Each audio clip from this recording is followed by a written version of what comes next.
Bismillahirrahmanirrahim. Assalamualaikum warahmatullahi wabarakatuh.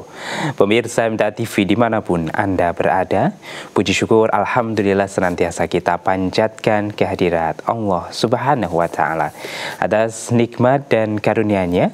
Di kesempatan pagi hari ini kita bisa bertemu kembali dalam acara Fajar Hidayah. Pemirsa MTA TV dimanapun Anda berada, sebelum kita memulai aktivitas kita ataupun pekerjaan kita, mari kita awali dengan kita mendapatkan siraman rohani. Utamanya dalam acara Fajar Hidayah kali ini, kita akan mendapatkan nasihat dari narasumber kita, Ustadz Dr. Sri Mulyana, Magister Komputer. Beliau hari ini sudah terhubung melalui aplikasi meeting online ya. Kita sapa terlebih dahulu. Assalamualaikum warahmatullahi wabarakatuh. Waalaikumsalam warahmatullahi wabarakatuh. Ya, kabar baik dan sehat Ustadz hari ini? Alhamdulillah sehat semuanya Mas Wahid. Semoga para pemirsa MTA TV dimanapun berada ya juga selalu dalam kebaikan atas pertolongan Allah Subhanahu wa Ta'ala. Amin. Amin, amin. Baik, di pagi hari ini kita akan belajar terkait dengan apa Ustadz? Istilah mempersiapkan generasi yang kuat ya. Baik, tema yang luar biasa ini, menyiapkan generasi yang kuat ya Ustadz ya. Menjadi salah satu bentuk upaya kita untuk meneruskan dakwah dan syiar Islam untuk kedepannya ya Ustadz. Insya Allah. Di kesempatan pagi hari ini kita juga mengundang para pemirsa yang ingin bertanya. Silahkan bisa menghubungi kami di line telepon 02716793000 atau melalui pesan WhatsApp dan SMS di nomor 08112553000. Sebelum kita bacakan pertanyaan dari para pemirsa, kita dengarkan terlebih dahulu ya nasihat dari Ustadz Dr. Sri Mulyana, Magister Komputer terkait dengan membentuk generasi yang kuat. Silakan. Bismillahirrahmanirrahim. Assalamualaikum warahmatullahi wabarakatuh. Alhamdulillahirabbil alamin. Wa bihi nasta'inu ala umuri dunya waddin wa ala alihi washabihi ajmain amma ba'du. Saudaraku, kaum muslimin, muslimat, para pemirsa MTA TV, pendengar Persada FM, dimanapun berada, tak lupa dan tak henti, marilah kita selalu panjatkan puji dan syukur kita kehadirat Allah Subhanahu wa Ta'ala, karena hanya limpahan rahmat, taufik, hidayah, inayah dari Allah lah yang bisa kita rasakan, kita bisa nikmati hidup dunia ini, kita bisa bangun kembali setelah tidur lelap semalam dan bisa menikmati dunia lagi. Untuk itu, marilah kita selalu jadikan hidup ini sebagai sarana untuk betul-betul menghambakan diri kepada Allah, untuk selalu tunduk patuh dan taatnya, menjalankan syariat agama ini dalam rangka pengabdian kita, penghambaan diri kita pada Allah Subhanahu wa Ta'ala. Pada kesempatan yang baik ini, mari saudara-saudaraku, kita belajar bersama bagaimana Islam mempersiapkan generasi untuk kelanjutan dakwah. Kaitan dengan ini, mari kita simak firman Allah di dalam surat An-Nisa ya, ayat 9. Di sana Allah berfirman, A'udzubillahi minasyaitonirrajim. Wal yakhshalladzi law taraku min khalfihim dzurriyyatan dhi'afan khafu 'alaihim falyattaqullah wal yaqulu qawlan sadida. Yang artinya kurang lebihnya adalah, dan hendaklah takut kepada Allah orang-orang yang sekiranya mereka meninggalkan keturunan yang lemah di belakang mereka, yang mereka khawatir terhadap kesejahteraannya. Oleh sebab itu, hendaklah mereka bertakwa kepada Allah dan hendaklah mereka berbicara dengan tutur kata yang benar. Ya. Mari sedikit kita telaah, kita renungkan, kita fahami apa yang diwasiatkan disampaikan oleh Allah kepada kita bersama. Dan tidaklah takut, ya. Artinya kalau takut itu ada kekhawatiran, ini adalah tidaklah mempersiapkan diri dengan baik, ya. Jangan sampai generasi-generasi yang akan datang, keturunan-keturunan yang kita tinggalkan bersama ini adalah sebagai generasi keturunan yang lemah. Makna lemah di sini, saudaraku, bukan lemah dalam arti materi yang kurang, justru lemah dalam hal ketauhidan, lemah dalam hal akidah. Maka adalah ditanamkan dengan sungguh-sungguh akidah yang kuat, keyakinan yang kuat kepada generasi-generasi yang akan datang, dalam menjadi generasi-generasi rabbani, generasi-generasi yang memiliki ketangguhan dalam dakwah ini. Ya. Yang kamu khawatiri akan kesejahteraannya. Ya. Karena dalam hal kehidupan dunia ini, ya, manusia ini sudah sangat kreatif, sudah sangat pandai, sudah sangat cerdas dalam mengusahakannya. Namun dalam hal akidah ini memang perlu ditanamkan sejak dini, ditanamkan sejak awal, ditanamkan sejak usia yang masih muda. Karena apa, saudara-saudaraku?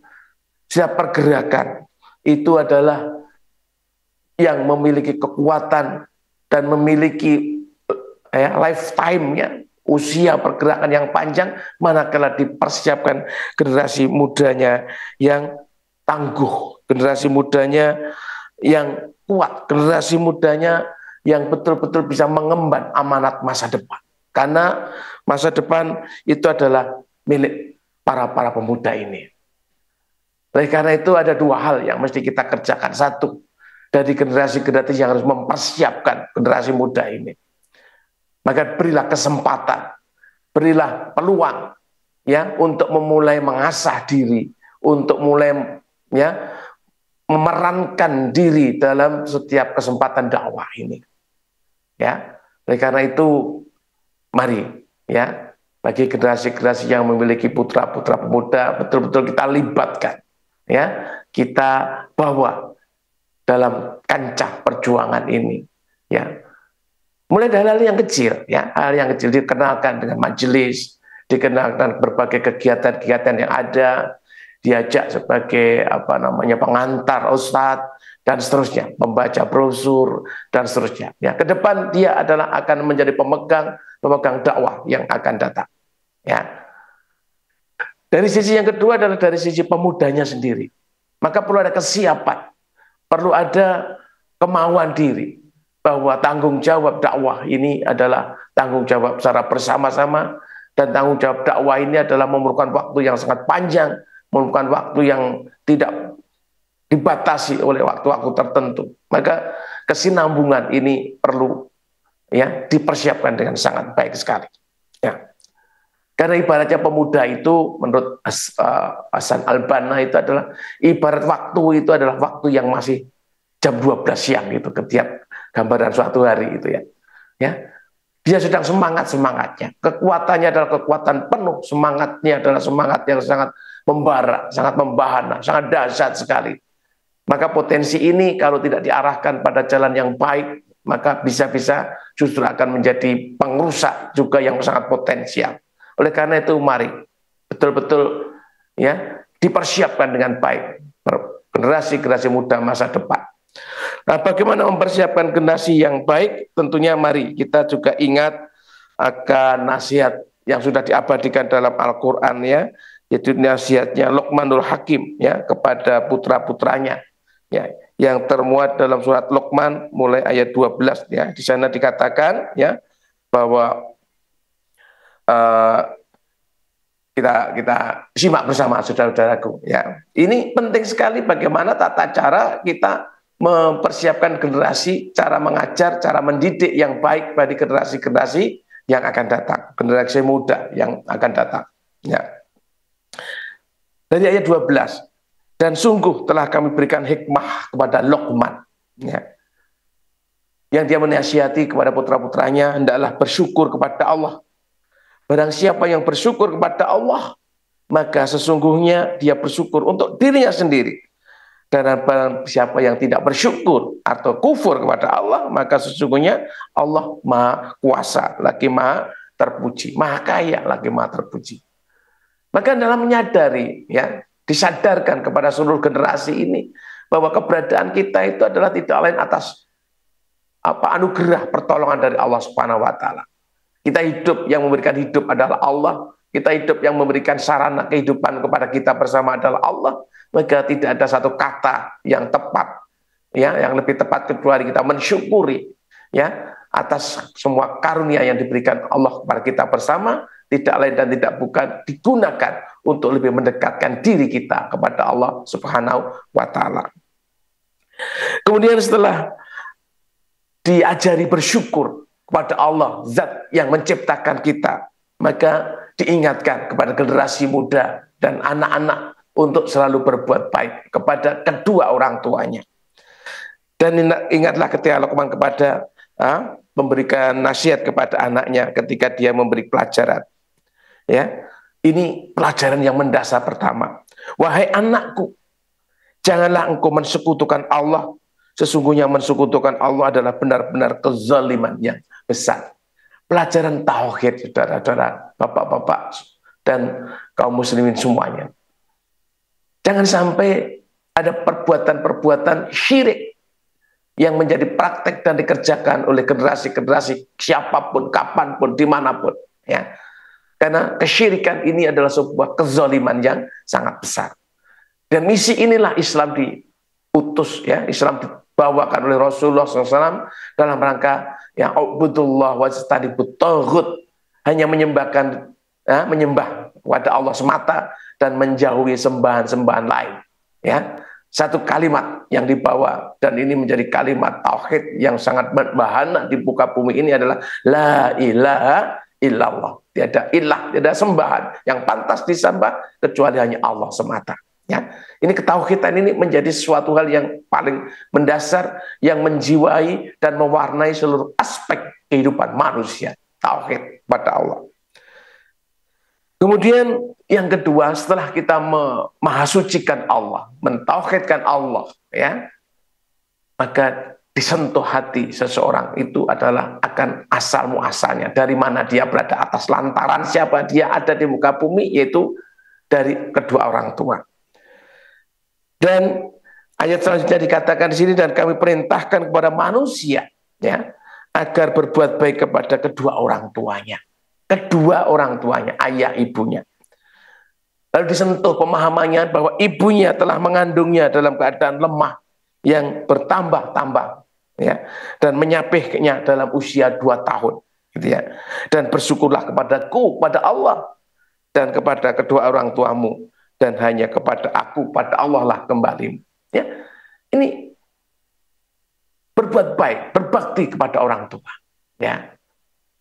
Karena diingatkan bagaimana susahnya orang tua ketika kita mengandung, ketika orang tua kita mengandung kita bersama, ketika kita, itu gitu ya, lemah, semakin lemah, dan menyapihnya dengan penuh kasih sayang sampai usia 2 tahun, gitu ya. Nah, dalam hal berbakti kepada orang tua ini pun dibatasi untuk hal-hal yang tidak melanggar perintah Allah. Manakala orang tua memerintahkan sesuatu yang itu bertentangan dengan apa yang diperintahkan oleh Allah, ada adab. Islam mengatur, ya. Dalam ayat selanjutnya, dan jika keduanya memaksa kamu, ya, untuk menyekutukan Allah, ya. Ini memaksa untuk menyekutukan Allah. Padahal menyekutukan Allah itu adalah kezaliman yang besar. Ya. Walaupun itu yang memerintahkan orang tua, tapi kalau perintahnya betul-betul untuk melanggar perintah Allah, ya, menyekutukan dengan aku dengan sesuatu yang tidak mempunyai ilmu tentang itu, maka apa perintahnya? Janganlah engkau mentaati keduanya. Ya, inna ma ta'atu fil ma'ruf, sesungguhnya ketaatan itu adalah hanya dalam hal yang baik, dalam hal yang menuju ketaatan kepada Allah. Ya, maka ketika orang tua memerintahkan pada suatu hal yang untuk mensekutukan Allah, jangan kamu ikuti. Ya, ya. Namun dalam hal tata pergaulan di dunia ini, Islam mengatur dan pergaulah keduanya di muka bumi ini dengan baik. Ya. Tetap, ya, dihormati sebagai orang tua, namun perintahnya yang melanggar perintah Allah adalah tidak diikuti, gitu ya. Kemudian hanya kepada kembalimu, dan aku beritahukan kepadamu terhadap apa yang kamu kerjakan. Ya. Dan ini diperintahkan untuk mengikuti orang-orang yang inabah kepada Allah. Ya. Kemudian saudaraku, kepada generasi-generasi muda, apa yang perlu ditekankan? Maka pelajaran selanjutnya, wahai anakku, ini pelajaran dari Luqman, sungguh jika ada satu perbuatan seberat biji sawi, ya, dan berada dalam batu atau di langit atau bumi, niscaya Allah akan memberikan balasan. Sesungguhnya Allah Maha Halus dan Maha Mengetahui. Artinya apa? Ditanamkan rasa tanggung jawab bahwa setiap amal perbuatan nanti akan dipertanggungjawabkan di hadapan Allah. Entah itu amal yang baik juga akan mendapatkan kebaikan dari Allah, amal yang buruk juga akan mendapat balasan dari Allah Subhanahu wa taala. Mulai bertanggung jawab. Oleh karena itu dalam ditanamkan dalam generasi muda itu, dalam setiap amal perbuatannya dihitung. Apakah hal ini hal yang menguntungkan kepada keselamatan jiwanya fid dunya wal akhirah, atau justru menjerumuskan diri menuju jurang ya kenistaan yang luar biasa. Oleh karena itu rasa tanggung jawab ini masing-masing akan mempertanggungjawabkan apa yang dikerjakan. Ya.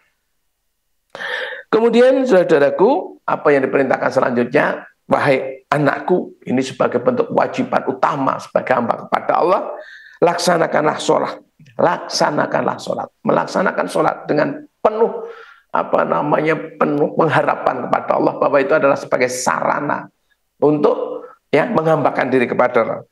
Dan suruhlah manusia berbuat yang ma'ruf dan cegahlah mereka dari yang mungkar. Ya. Jadi ini perintah, memerintahkan kepada kebaikan dan mencegah kepada kemungkaran. Ya, amar ma'ruf nahi mungkar. Ya. Dan bersabarlah terhadap apa yang menimpa kamu. Sesungguhnya yang demikian itu termasuk perkara yang penting. Artinya apa?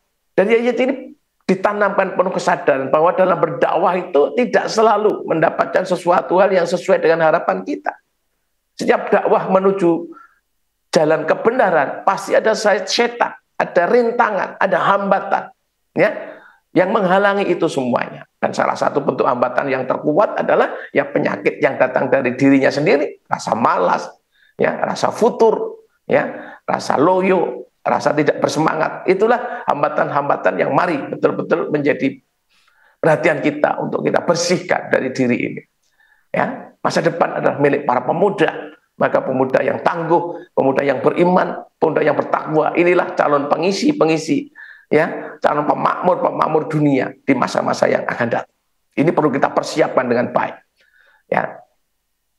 Dari ayat ini juga tadi kita bisa pahami bahwa kita harus paham dengan konsekuensi dakwah, ya, konsekuensi dakwah, ya. Dakwah tidak selalu mulus, dakwah tidak selalu diterima, dakwah justru akan mendatangkan sesuatu hal yang bisa mengancam bahkan jiwanya. Maka ini perlu difahami, ya. Karena memang itu adalah sebagai urusan perkara yang sangat penting, ya. Kemudian saudaraku, ya, Luqman kepada pemuda, pada anaknya juga mengajari jangan bersikap sombong, ya. Banyak sekali pelajaran-pelajaran tentang larangan sombong. Sombong itu ibaratnya adalah pakaian Allah. Hanya Allah lah yang boleh, ya, boleh menggunakannya. Siapa saja yang menggunakan pakaian Allah tentang sombong itu pasti akan hancur. Ya, maka di sini dinasihatkan kepada putranya, dan janganlah kamu memalingkan wajah dari manusia karena sombong. Dan berjalanlah di muka bumi itu dengan angkuh, ya. Janganlah berjalan di muka bumi dengan angkuh, gitu ya. Sesungguhnya Allah tidak menyukai orang-orang yang sombong lagi membanggakan diri, ya. Jadi ketika berjalan pun, ya, hendaklah kita, ya, berjalan dengan penuh tawadhu, ya, penuh kesopanan, ya, tidak memalingkan diri, ya, dari manusia karena merasa dirinya lebih, merasa dirinya ada hal yang melebihi dari yang lain. Nah, ini adalah sombong. Ya. Ya, sombong takabur menurut tarif dari Nabi SAW, kibru bator hak wal ghamtunas. Ya. Sombong itu adalah menolak kebenaran dan merendahkan manusia. Nah, ini suatu hal yang sangat dilarang dalam agama ini. Betapa indahnya, ya, Luqman memberikan pelajaran kepada putra-putrinya, ya, untuk memiliki sikap yang terbaik dalam kehidupan ini, ya. Kemudian juga dinasihatkan, dan sederhanakanlah dalam berjalan dan lenakkanlah suaramu, sesungguhnya seburuk-buruk suara adalah suara keledai, ya. Dalam hal panggil memanggil pun adalah dengan suara yang lembut, suara yang baik, suara yang enak didengar, ya. Ini kaidah-kaidah yang dituntunkan dalam agama yang sungguh manakala ini betul-betul menjadi sikap bagi kita semuanya, ya, dan kepada anak-anak kita, generasi-generasi muda, generasi yang tangguh, generasi yang kuat, maka sungguh masa depan, ya, dakwah ini akan sangat tercerahkan, ya. Saudaraku, kaum muslimin muslimat yang berbahagia, kalau kita belajar setiap pergerakan dalam kehidupan manusia ini, mulai dari Rasulullah ketika mulai berdakwah, maka atas sambutan dari para pemuda lah yang bisa menjadi harapan. Rasulullah dilingkungi oleh pemuda-pemuda yang sangat tangguh. Ali bin Abi Thalib itu pun masih muda, ya. Hamzah, Talhah, dan seluruh sahabat-sahabat Rasulullah, pemuda-pemuda yang sangat tangguh sehingga di kedepannya adalah memegang panji-panji dakwah, ya, yang akhirnya adalah membuka tempat-tempat dakwah seperti Mus'ab bin Umair yang diutus untuk mempersiapkan Madinah, ya, dan yang lain-lainnya. Oleh karena itu, dalam pergerakan kemerdekaan Indonesia pun, ya, peranan pemuda sungguh sangat dahsyat, sangat luar biasa. Oleh karena itu, dalam dakwah ini, mari betul-betul para pemuda mempersiapkan diri dengan baik, mempersiapkan diri dengan penuh tanggung jawab, dengan ilmu yang mumpuni, yang memadai, sehingga betul-betul sekali lagi masa depan dakwah ini adalah menjadi tanggung jawab dan tugas dari pemuda saat ini. Oleh karena itu, ya, Masya Allah, ya, dalam hal mempersiapkan ini secara bersama-sama jamaiyah, ya, kita bersyukur pada Allah, Allah memberikan peluang kepada kita bersama untuk bisa membimbing, mendidik, mempersiapkan generasi yang sangat baik dengan dibukanya pondok pesantren, SMP, SMA, madrasah, semuanya adalah dikembangkan dalam rangka mempersiapkan generasi muda yang akan datang. Namun demikian, tantangan dari pemuda adalah tidak mudah, ya. Kehidupan sosial yang saat ini merambah kepada generasi-generasi ini, sungguh mari betul-betul kita tanamkan sebagai suatu hal yang kita nanti bisa memilih mana dan memilah mana yang baik, mana yang memberikan kekuatan untuk masa depan perjuangan dakwah ini. Kita jangan dinabobokkan oleh kenikmatan-kenikmatan duniawi, ya. Maka mari bangkit para pemuda dimanapun berada untuk ambil peran, ya, di masa depan, dan kita mulai dari saat ini, saat sekarang ini, kita mulai sekarang ini, ya. Mudah-mudahan yang sedikit ini bisa memberikan pandangan, yang arahan, bisa memberikan semangat. Mari, ya, bagi yang tua pun hendaklah tetap berjiwa muda, ya, berjiwa muda, karena pemuda ini sekali lagi adalah pemilik masa depan, ya, yang bertanggung jawab untuk keberlangsungan dalam kehidupan ini adalah pemuda saat ini. Maka betul-betul kita persiapkan sebagai generasi muda yang tangguh, yang taat, yang beriman, bertakwa kepada Allah Subhanahu wa Ta'ala. Mudah-mudahan dari yang sedikit ini bisa memberikan inspirasi kepada kita bersama. Tentunya hal yang ini perlu diimplementasikan dalam kehidupan nyata, ya. Mari peran-peran yang terkecil, mulai dari kelompok, di cabang, di perwakilan, sampai di pusat, betul-betul generasi muda ambil bagian, ya, untuk kegiatan dakwah ini. Demikian, ya, Mas Wahid yang dapat saya sampaikan pada kesempatan pada pagi hari ini. Sekali lagi mudah-mudahan memberikan inspirasi pada kita bersama.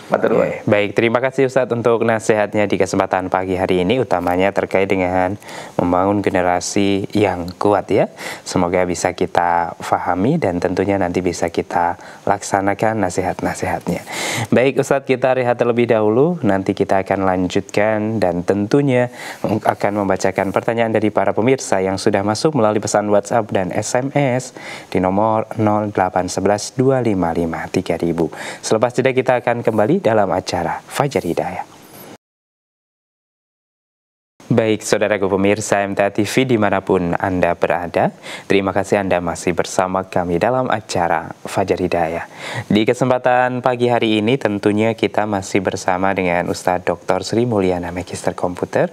Dan untuk para pemirsa yang ingin bertanya kepada beliau, bisa melalui line telepon di 02716793000 atau melalui panggilan WhatsApp di nomor 0811 255 3000. Baik Ustadz, kita lanjutkan kebersamaan kita hari ini. Dan kesempatan pertama kita coba berikan untuk pemirsa yang bertanya secara langsung. Kita terima. Halo, Assalamualaikum. Halo, Assalamualaikum. Halo, Assalamualaikum.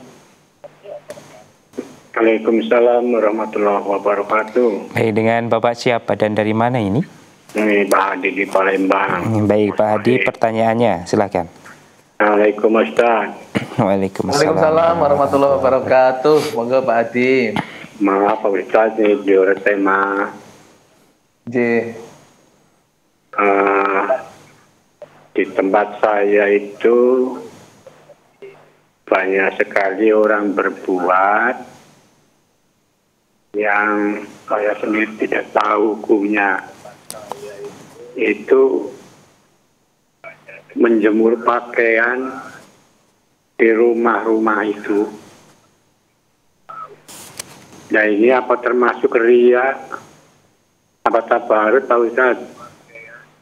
Mohon penjelasannya. Terima kasih. Wassalamualaikum warahmatullahi wabarakatuh. Waalaikumsalam warahmatullahi wabarakatuh. Baik, silakan Ustaz.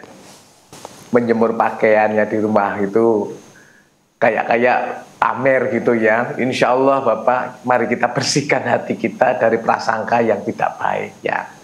Jadi sebenarnya hukum menjemur pakaian itu urusan dunia itu ya di mana saja boleh ya, di tempat ya. Tentunya kalau pakaian-pakaian yang yang lebih bersifat privat ya, ditempatkan di yang tidak di muka umum lah gitulah. Itu adab ya, adab pada kebiasaan saja. Insya Allah mudah-mudahan tidak termasuk itu ya, tidak termasuk tabarruz. Tabarruz itu memang orang yang senang pamer, senang nampakkan apa yang perhiasan yang dia miliki untuk biar mendapat pujian dari orang. Ini kalau tabarruz itu satu hal yang dilarang ya. Insya Allah kalau hanya terkait dengan menjemur pakaian ya, insya Allah ya, mudah-mudahan ya kita mari bersihkan hati, tidak termasuk yang dimaksud tabarruz dan sebagainya gitu ya. Wallahu a'lam bishawab ya, insya Allah. Karena memang menjemur pakaian itu ya di tempat yang mendapatkan sinar matahari panas, segera kering dan seterusnya gitu ya.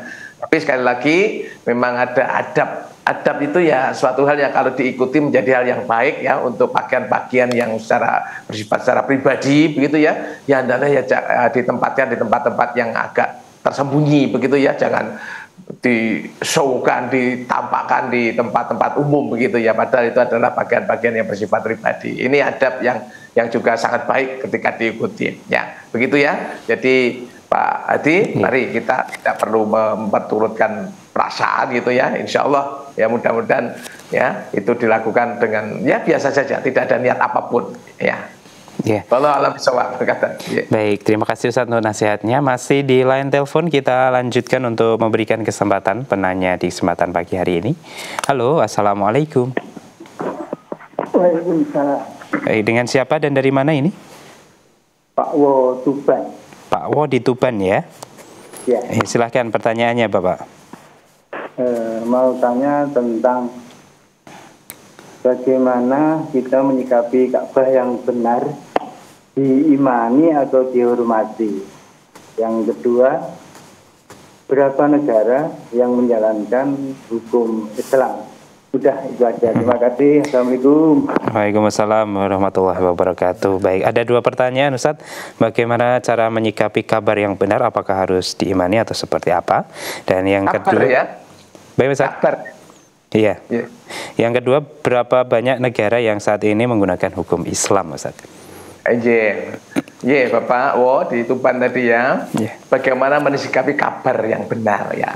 Jadi memang terhadap kabar berita ini ada suatu tata cara yang diajarkan dalam Islam untuk menjaga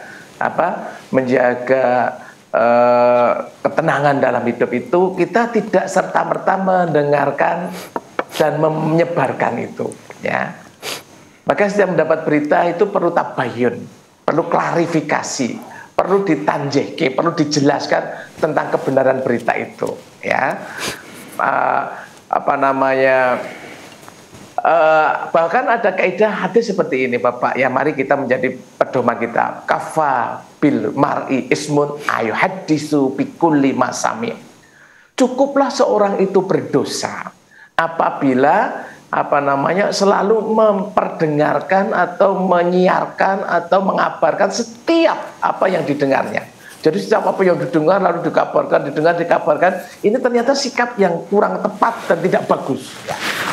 Maka apalagi sekarang berita-berita itu sangat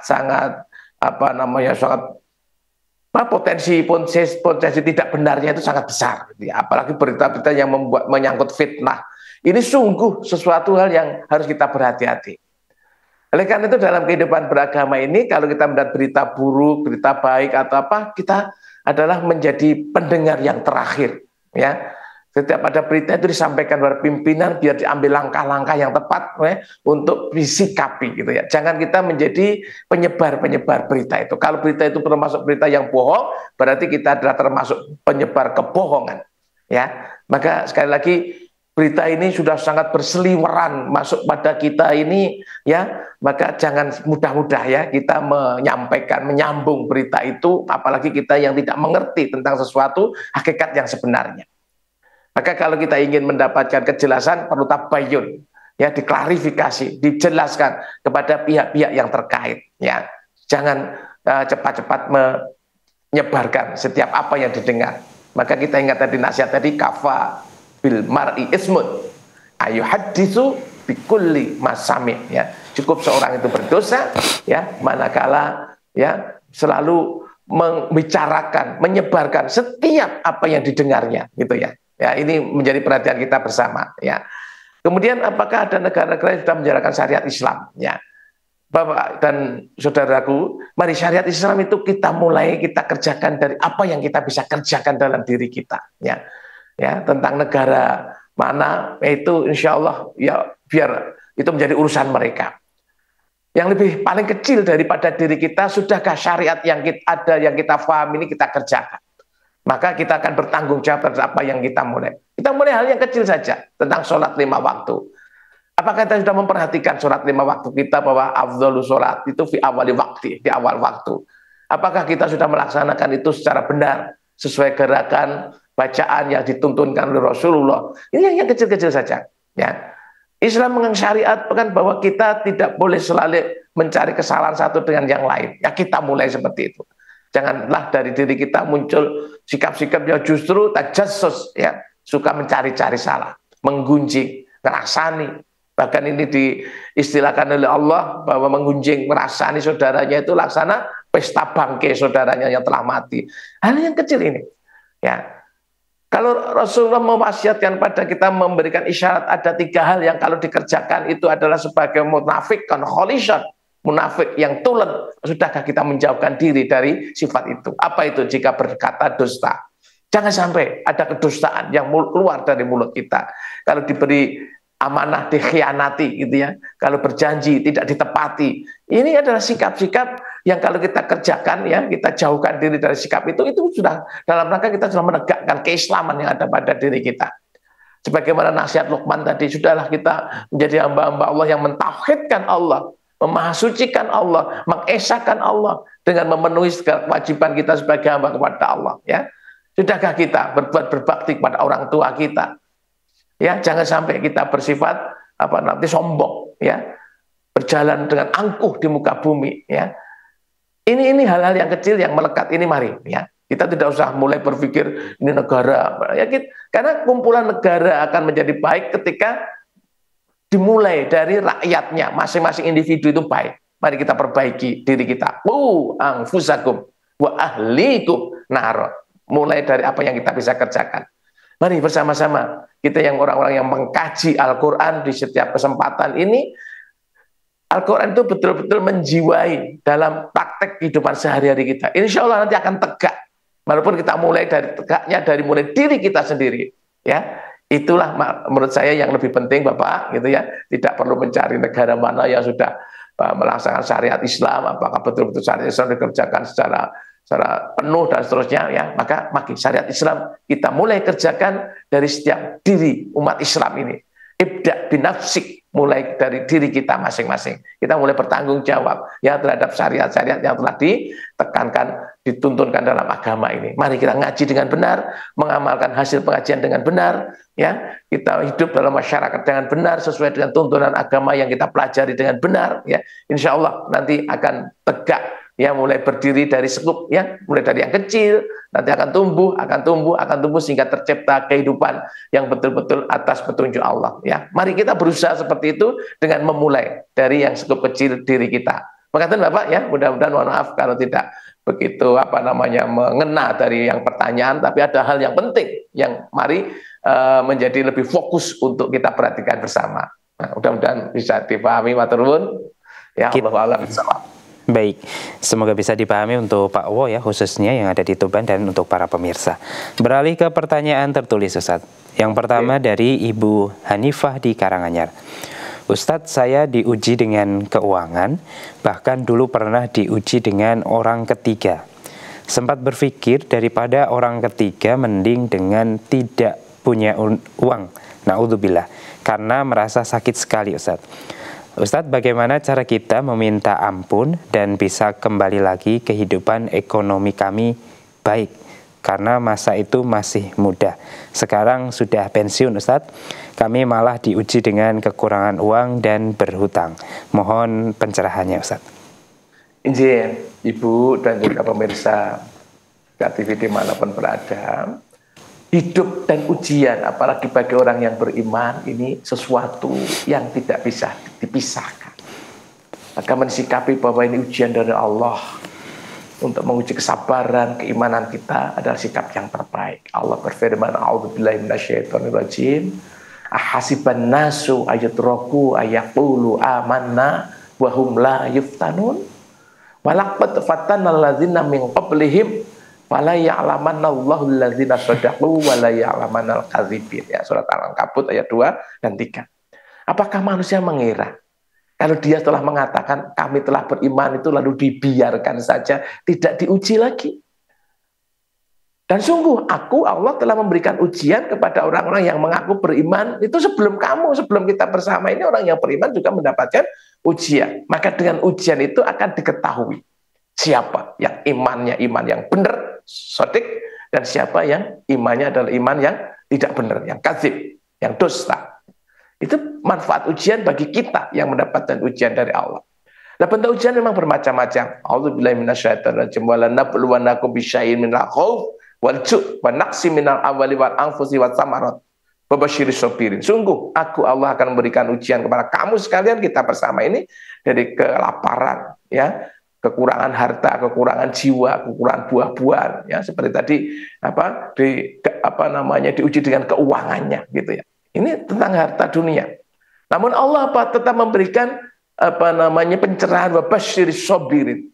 Berilah berita gembira kepada orang-orang yang sabar. Siapa orang-orang yang sabar? Alladzina idza asobathum musibah qalu inna lillahi wa inna ilaihi rajiun.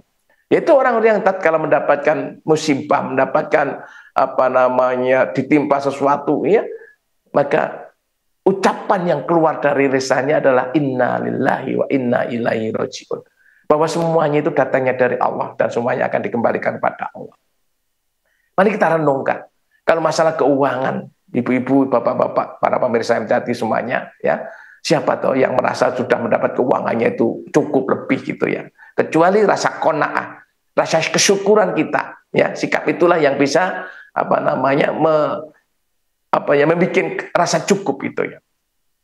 Kita semuanya manusia terlahir tidak membawa apa-apa, lalu Allah memberikan, ya, karunia-Nya sehingga kita mendapatkan apa-apa dalam perjalanan hidup. Bahkan Ibu tadi cerita sudah saatnya sampai usia pensiun dan terusnya, gitu ya, kita syukuri. Perjalanan ini sudah cukup panjang, banyak sekali pertolongan-pertolongan Allah yang diberikan kepada kita bersama. Ya, mari kita ingat kebaikan yang Allah. Wa ahsin kama ahsanallahu ilaik. Berbuat baiklah sebagaimana Allah telah berbuat baik kepada kamu, kepada kita bersama ini. Apa perbaikan Allah pada kita? Luar biasa banyak, ya. Manakala kita diberi sehat, Masya Allah, nikmat sehat ini sendiri adalah nikmat anugerah yang sangat besar sekali. Kita bisa, ya, sesekali bisa tadabbur alam, melihat saudara-saudara yang sedang sakit di rumah sakit. Nah, demikian, ya, penderitaannya itu pun masih harus biaya dengan sangat besar. Maka kesehatan ini juga rezeki. Jadi kalau Allah beri rezeki itu jangan dihitung hanya berupa materi, duit, uang, dan seterusnya. Ya, keluarga kita sehat, keluarga kita menjadi keluarga yang taat beribadah, keluarga yang tekun menjalankan ibadah kepada Allah. Ini adalah sebuah rezeki, anugerah yang sangat besar dari Allah Subhanahu Wa Taala. Oleh karena itu, gimana cara bertaubat? Ya, datang, inabah, kembali kepada Allah, pasrah kepada Allah, ya, dengan tidak melakukan hal-hal yang bisa mendatangkan murka Allah, ya. Maka hindari hal-hal yang bisa meruntuhkan ekonomi, hal-hal yang ribawi itu harus kita jauhi sejauh-jauhnya. Maka kalau bisa, kalau punya hutang, coba hutangnya diselesaikan, apalagi hutang-hutang ribawi. Walaupun harus menjual aset, kita mari ya memulai hidup dengan sesuatu hal yang bersih, hidup dengan sesuatu hal yang betul-betul tidak tercampur dengan sesuatu yang dilarang oleh Allah. Insya Allah, ya, ini janji Allah, ya, in tansurullah yang surkum, kalau kamu menolong agama Allah, bersungguh-sungguh menjalankan agama Islam, karena Allah itu pasti Allah akan menolong dan Allah memberikan kemudahan. Karena bagi Allah, apa yang menjadi masalah hidup manusia itu, apapun itu sangat mudah bagi Allah, ya. Manakala kita dekat pada Allah dan bisa mengundang pertolongan Allah itu dengan selalu tunduk, patuh, taat, melaksanakan perintah Allah. Mari jiwa qanaah, ya, jiwa menerima apa yang Allah berikan menjadi jiwa kita bersama. Mudah-mudahan Ibu dan juga pemirsa semuanya, yang sedikit ini bisa memberikan nasihat khususnya pada diri saya sendiri dan kita bersama. Baik, terakhir Ustadz yang kita bacakan dari Ibu Siti di Colomadu. Ustadz izin bertanya, apakah uang zakat bisa disalurkan untuk membeli Al-Quran untuk anak-anak TPQ, Ustadz? Ya, Ibu dan juga pemirsa yang lain, zakat ini adalah yang sudah diatur oleh Allah, ya, penyalurannya. Jadi di Tobah ayat 60 di sana, ya, untuk fakir, miskin, amil dan seterusnya adalah satu yang bisa kita gunakan adalah fisabilillah. Fisabilillah ini adalah apa saja yang dalam rangka untuk di jalan Allah, termasuk mendirikan madrasah, mendirikan masjid, ya, melaksanakan TPA, TPQ dan sebagainya untuk anak-anak biar paham tentang kebenaran Al-Quran. Itu adalah semuanya adalah jalan-jalan fisabilillah, ya. Oleh karena itu kalau dikembalikan kepada unsur-unsur yang boleh mendapat penyaluran zakat, ya, kalau memang itu jalan fisabilillah, ya, bisa dimanfaatkan, ya, pembelian Al-Quran dari uang zakat gitu, ya. Ya. Namun kalau masih ada dermawan yang baik hati, wah sudah, untuk kepentingan Quran, untuk kepentingan buku-buku penunjang ini biar dari sumber yang lain, itu juga sangat baik saja. Jadi sekali lagi, sedekah zakat pada umumnya itu bisa secara general gitu, secara umum itu bisa untuk fisabilillah. Apa saja dalam rangka fisabilillah itu ya boleh ketika zakat itu disalurkan ke sana. Wallahu a'lam bishawab. Katakan Ibu. Ya, terima kasih Ustadz untuk jawabannya. Semoga bisa dipahami untuk para pemirsa. Dan tidak terasa kita sudah berada di akhir perjumpaan. Kami ucapkan terima kasih kepada Ustadz Dr. Sri Mulyana, Magister Komputer, dan teman-teman yang ada di Yogyakarta. Jumpa lagi di pekan yang akan datang Ustadz. Sehat selalu. Assalamualaikum warahmatullahi wabarakatuh. Waalaikumsalam warahmatullahi wabarakatuh. Baik saudaraku pemirsa MTA TV dimanapun Anda berada, demikian tadi telah kita ikuti bersama acara Fajar Hidayah untuk kesempatan Sabtu ini. Kami mengucapkan terima kasih untuk partisipasinya, serta mohon maaf belum bisa membacakan semua pertanyaan dari para pemirsa. Akhirnya saya Wahid Arifuddin mewakili rekan kerja yang bertugas pada pagi hari ini pamit undur diri. Alhamdulillahirabbil alamin. Subhanakallahumma wa bihamdika asyhadu alla ilaha illa anta astaghfiruka wa atubu ilaik. Akhirul kalam. Wassalamualaikum warahmatullahi wabarakatuh.